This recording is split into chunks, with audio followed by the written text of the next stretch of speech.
नमस्कार, आप देख रहे हैं इंडिया वॉइस। मैं हूं आपके साथ। जो है बुलेटिन की शुरुआत करेंगे, लेकिन सीधा चलते हैं पहले लखनऊ, जहां सीएम योगी आदित्यनाथ लाइव है। वन विभाग और उत्तर प्रदेश शासन का हिस्सा बनने के लिए हृदय से स्वागत करते हुए आपको बधाई देता हूं, अपनी शुभकामनाएं देता हूं।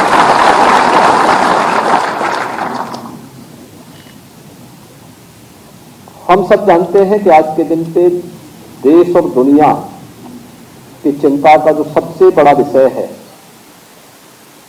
वह जलवायु परिवर्तन, क्लाइमेट चेंज एक बहुत बड़ा ज्वलंत मुद्दा दुनिया के सामने आ खड़ा हुआ है।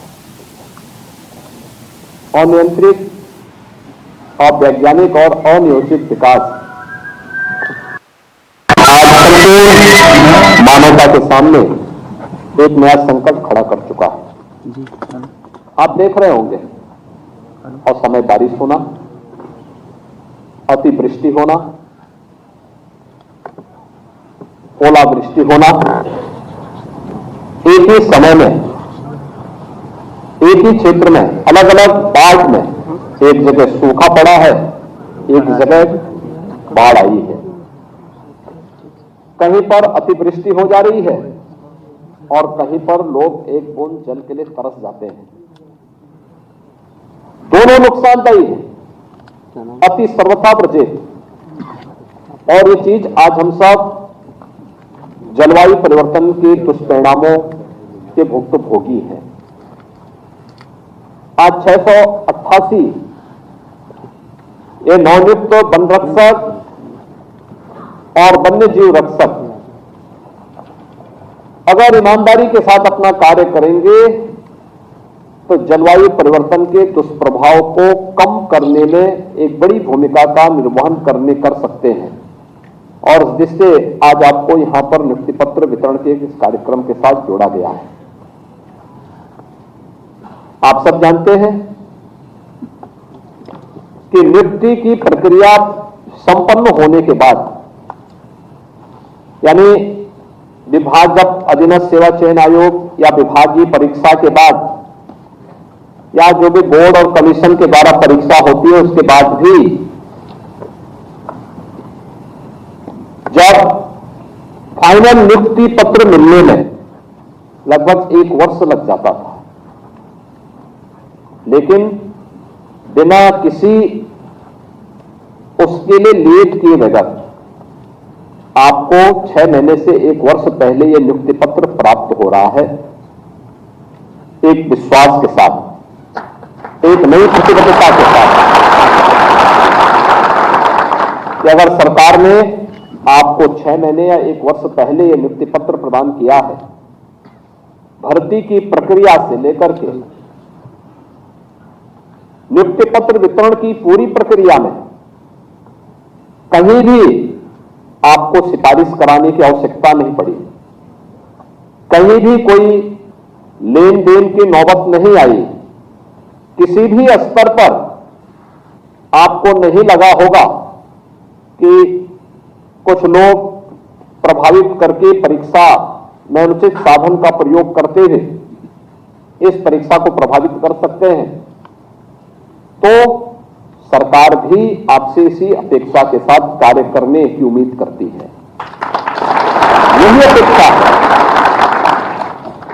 लगातार पिछले 7 वर्ष के अंदर, 7-7.5 वर्ष के अंदर सरकार ने कुछ कार्यक्रम आगे बढ़ाए।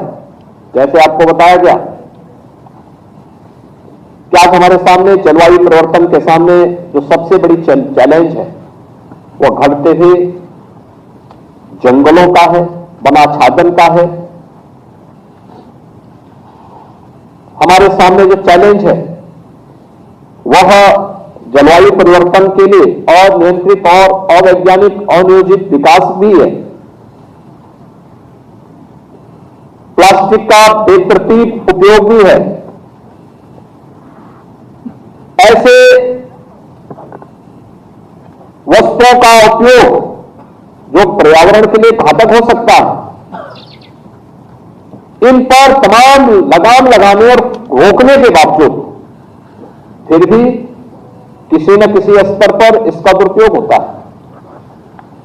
हम पहाड़ी क्षेत्रों में कभी जाने का अवसर प्राप्त होता है, देखते हैं वहां पर किसी भी सीजन में जाइए जंगलों के बीच से धुआं उठता हुआ दिखाई देता है। जंगल जल रहे होते हैं, जंगल जलेंगे, पर्यावरण को भारी नुकसान होगा, भूस्खलन होगा और समय तमाम जलवायु परिवर्तन के दुष्परिणामों का सामना न केवल वन्य जीवों को करना पड़ेगा बल्कि मानव भी उससे वंचित नहीं रह सकता। और यही कारण है कि वन के दायरे कम होने के कारण मानव वन्य जीवों के संघर्ष की नौबत भी आती है। और इसलिए आज से 7.5 वर्ष पहले हम लोगों ने इस कार्यक्रम का शुभारंभ किया था कि हमें वन आच्छादन बढ़ाना है। 2028-29 तक हमारा लक्ष्य है कि उत्तर प्रदेश जैसे राज्य में वन आच्छादन हम 15% तक कर सके। इसके लिए प्रतिवर्ष हम रिकॉर्ड मात्रा में वृक्षारोपण के बड़े कार्यक्रम को आगे बढ़ाते हैं। बड़े पैमाने पर 210 करोड़ वृक्षारोपण का कार्यक्रम अब तक हम लोगों ने पूरा किया। और अब बात करते हैं खबरों की। दिल्ली से खबर सामने आ रही है। आज बीजेपी की बड़ी बैठक होगी। सदस्यता अभियान की समीक्षा को लेकर बैठक।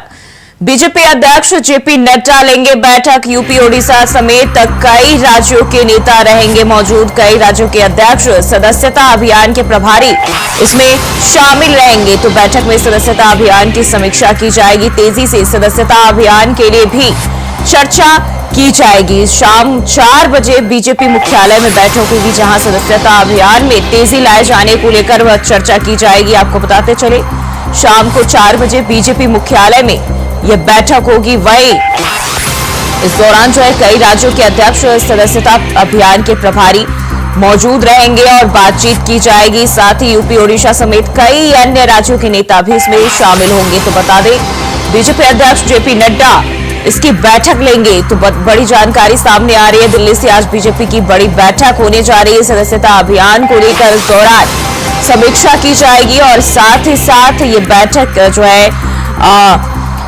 जेपी नड्डा के नेतृत्व में होगी, जहां कई राज्यों के नेता और अभियान के प्रभारी इसमें शामिल होंगे। साथ ही साथ बीजेपी सदस्यता अभियान को लेकर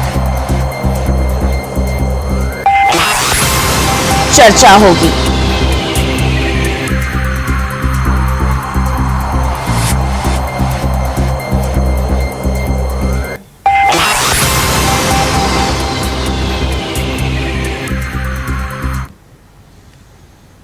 और वहीं दिल्ली से एक और जानकारी सामने आ रही। कांग्रेस के चुनावी राज्यों के पर्यवेक्षकों की बैठक आज दोपहर 3 बजे एआईसीसी मुख्यालय में बैठक होगी। तो ये बड़ी जानकारी, कांग्रेस के चुनावी राज्यों के पर्यवेक्षकों की बैठक होगी एआईसीसी मुख्यालय पर। बैठक झारखंड हरियाणा में लगे पर्यवेक्षक बैठक में हिस्सा लेंगे। जम्मू कश्मीर महाराष्ट्र में लगे पर्यवेक्षक भी बैठक में हिस्सा लेंगे। कांग्रेस अध्यक्ष और सेंट्रल वॉर रूम के सेंथिल बैठक लेंगे। तो आपको बता दें, चुनाव होने और ऐसे में विधानसभा चुनाव के मद्देनजर ये बैठक काफी अहम होने जा रही है कांग्रेस पार्टी की। और एआईसीसी मुख्यालय में दोपहर 3 बजे से बैठक होगी, जहां कांग्रेस अध्यक्ष और सेंट्रल वॉर रूम के सेंथिल इसमें हिस्सा लेंगे, बैठक लेंगे। जम्मू कश्मीर महाराष्ट्र के पर्यवेक्षक भी इसमें शामिल होंगे और इसके साथ ही झारखंड हरियाणा में लगे पर्यवेक्षक भी इस बैठक में मौजूद रहेंगे। तो आज दोपहर 3 बजे से एआईसीसी मुख्यालय पर बैठक होगी, जहां कांग्रेस के चुनावी राज्यों के पर्यवेक्षकों की ये अहम बैठक मानी जा रही है।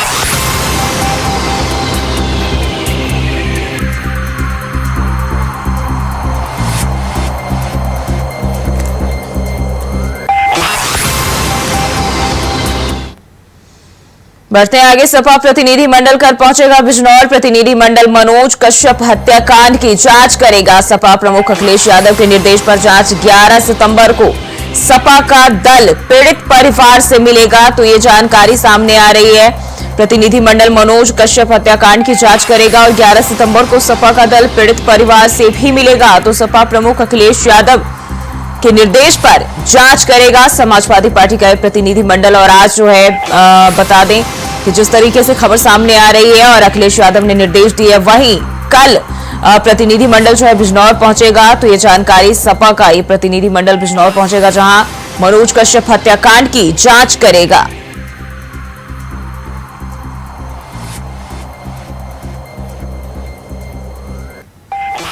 तो बड़ी जानकारी आपको बता दें, सपा का प्रतिनिधि मंडल आज जो है कल बिजनौर पहुंचेगा और मामले की जांच करेगा।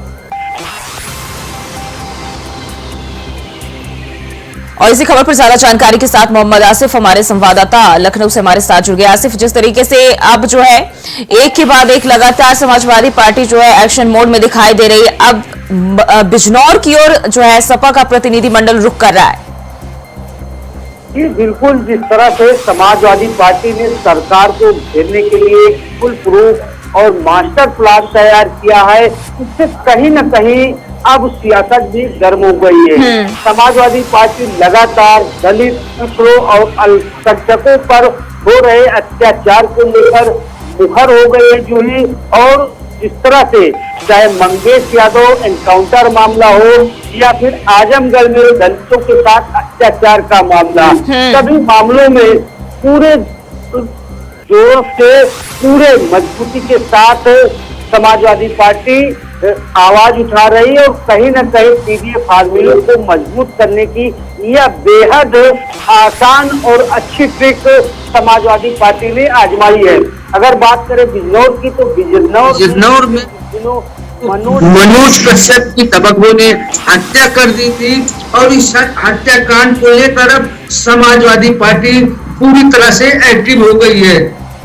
सपा प्रमुख अखिलेश यादव के निर्देश पर 6 सदस्यीय टीम बिजनौर पहुंचेगी, जो मनोज हत्याकांड से जुड़े जो सबूत है उसकी एक जांच रिपोर्ट तैयार करेगी। यह जांच रिपोर्ट सपा प्रमुख अखिलेश यादव को सौंपेगी और साथ ही साथ प्रतिनिधि मंडल परिजनों से भी मुलाकात करेगा, उनको ढांढस भी बनाएगा और उनको यह आश्वासन देगा कि सपा हर पीड़ित और गरीब के साथ खड़ी है। फिलहाल जिस तरह से समाजवादी पार्टी ने सरकार को घेरने की यह मुहिम चला रखी है, इससे कहीं न कहीं मोदी सरकार भी टेंशन में आ गई है। जी बिल्कुल, जिसके देखिए जिस तरीके से समाजवादी पार्टी लगातार एक के बाद एक जो भी ऐसी घटनाएं सामने आ रही, सरकार को पूरी तरह से आड़े हाथों लेने पर तुली हुई है। और ऐसे में अगर हम देखें, जब बिजनौर जाएगा समाजवादी पार्टी का प्रतिनिधि मंडल, तो कौन कौन से लोग इसमें शामिल होंगे? इस प्रतिनिधि मंडल के सदस्य कौन कौन से लोग बनाए गए हैं? देखिए, जो ये समाजवादी पार्टी प्रमुख अखिलेश यादव जो 6 सदस्यीय टीम गठित की गई है, उसमें जो है बिजनौर विधानसभा क्षेत्र नगीना के मानपुर निवासी सुखबीर सिंह की हत्या के बेटे मनोज कश्यप की हत्या हुई है और प्रतिनिधि मंडल में जिला अध्यक्ष शेख मोहम्मद जाकिर हुसैन, प्रदेश अध्यक्ष सपा पिछड़ा वर्ग राजपाल कश्यप और साथ ही साथ विधायक व पूर्व मंत्री मनोज कुमार पारस जी, पूर्व लोकसभा प्रत्याशी मनोज कुमार, विधानसभा अध्यक्ष नगीना के मोहम्मद जाहिद और जिला अध्यक्ष सपा प्रकोष्ठ के बीके कश्यप इस प्रतिनिधि मंडल में शामिल होंगे। और यह सारी जो है जो रणनीति बनाई गई है सपा प्रमुख अखिलेश यादव के निर्देश पर बनी है और राजेंद्र चौधरी की देख रेख में यह प्रतिनिधि मंडल बिजनौर पहुंचेगा। जी बिल्कुल आसिफ, जिस तरीके से हम देखें समाजवादी पार्टी के जो प्रमुख है अखिलेश यादव, उन्होंने निर्देश दे दिया और 11 सितंबर को सपा का दल जो है पीड़ित परिवार से भी मिलेगा। क्या इसका फायदा चुनाव में सपा को मिलेगा? क्योंकि पहले भी कहीं ना कहीं हम देखें जो पीडीए का फॉर्मूला रहा है वो चुनावी कार्यकाल में उनके काफी चुनावी दौरान में काम आए हैं। और अब जिस तरीके से जो भी इस तरह के वारदात सामने आ रहे हैं, कहीं ना कहीं उनके परिजनों से मिल रहे हैं, उनसे बातचीत कर रहे हैं, उनको न्याय का आश्वासन दे रहे हैं, इसका जादू कितना चल पाएगा अगर हम चुनाव के लिहाज से देखें सपा को? देखिए, जो ही लोकसभा चुनाव में समाजवादी पार्टी ने पीडीए फार्मूले पर जो है चुनाव लड़ा और यह फार्मूला कहीं न कहीं समाजवादी पार्टी के लिए बेहद कारगर रहा और यही वजह रही कि यूपी में 37 सीटों पर सपा ने कब्जा कर लिया। यहाँ तक कि महत्वपूर्ण सीटें, चाहे अवधेश प्रसाद की सीटें हो या फिर अन्य सीटें, यहाँ पर सपा का परचम लहरा है। तो यह फार्मूला कारगर होने पर के बाद समाजवादी पार्टी अब पीडीए फार्मूले को और मजबूत बनाने के लिए पूरी तरह से एक्टिव मोड में आ गई है।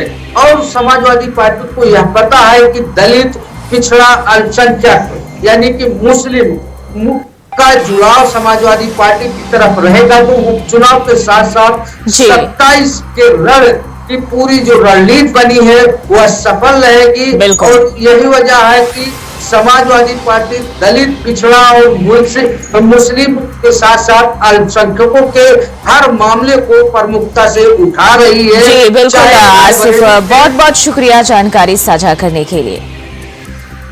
और वहीं बढ़ते आगे, अमेरिका के वर्जीनिया में कांग्रेस सांसद राहुल गांधी ने कहा कि चुनावों के बाद कुछ बदल गया है। चुनाव के बाद अब डर खत्म हो गया है। यह डर फैलाने में सालों लग गए और 1 सेकंड में गायब हो गया।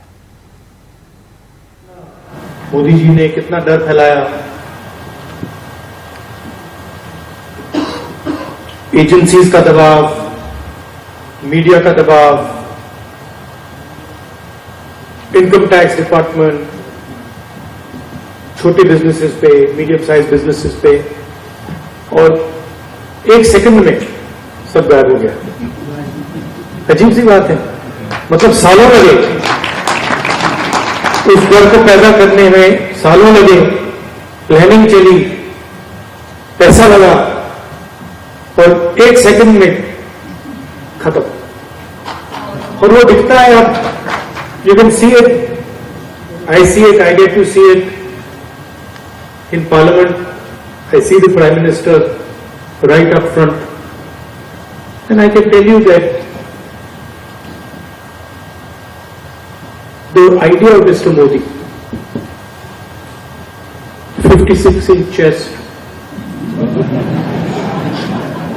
direct connection with God, that's all gone. It's history now.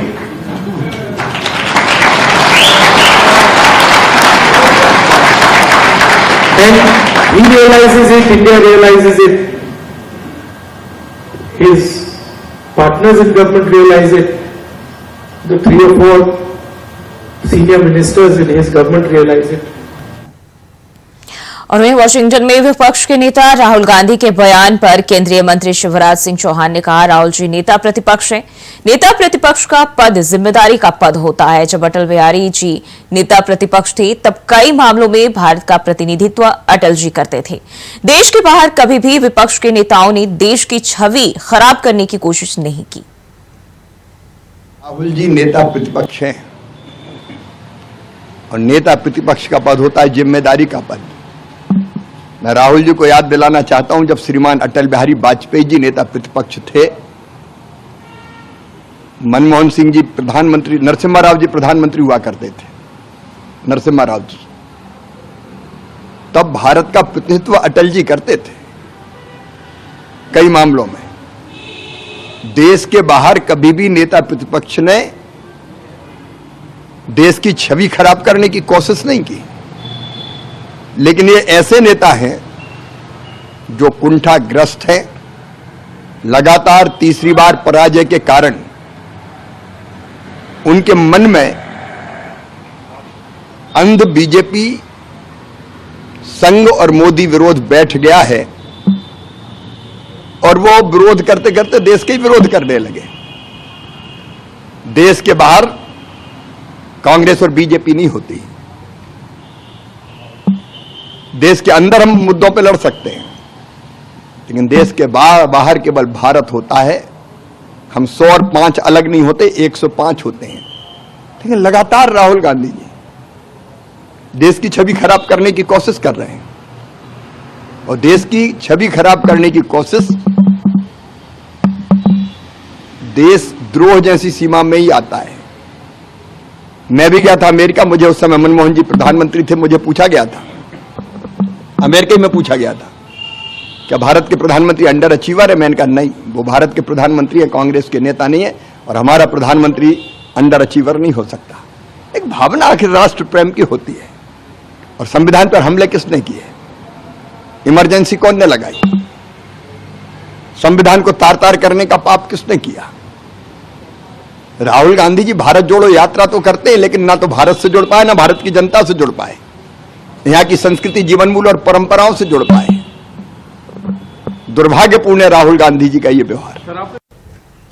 वहीं 69,000 शिक्षक भर्ती को लेकर सपा प्रमुख अखिलेश यादव ने बड़ा हमला बोला है। अपने एक्स पर पोस्ट कर लिखा कि भाजपा सरकार नौकरी देने वाली सरकार नहीं है, भाजपा सरकार नौकरी नहीं देगी। यूपी की सरकार दोहरा खेल ना खेले। 3 दिन के काम में 3 महीने का इंतजार और मामले को सुप्रीम कोर्ट में लंबे समय तक के लिए सरकार टालना चाह रही है। भाजपा सरकार का ऐसा आचरण घोर निंदनीय है। तो सपा प्रमुख अखिलेश यादव ने ट्वीट किया है और बीजेपी सरकार पर हमला बोला है।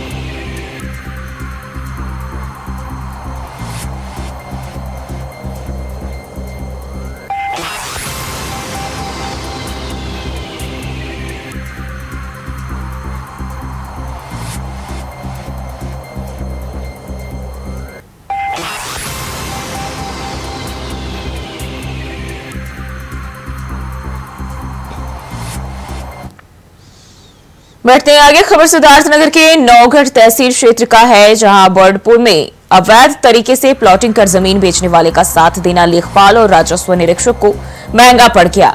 बता दें कि शिकायत के आधार पर जिलाधिकारी द्वारा कराई गई जांच में दोनों की मिलीभगत पाई गई, जिसके बाद दोनों कर्मचारियों को सस्पेंड कर दिया गया।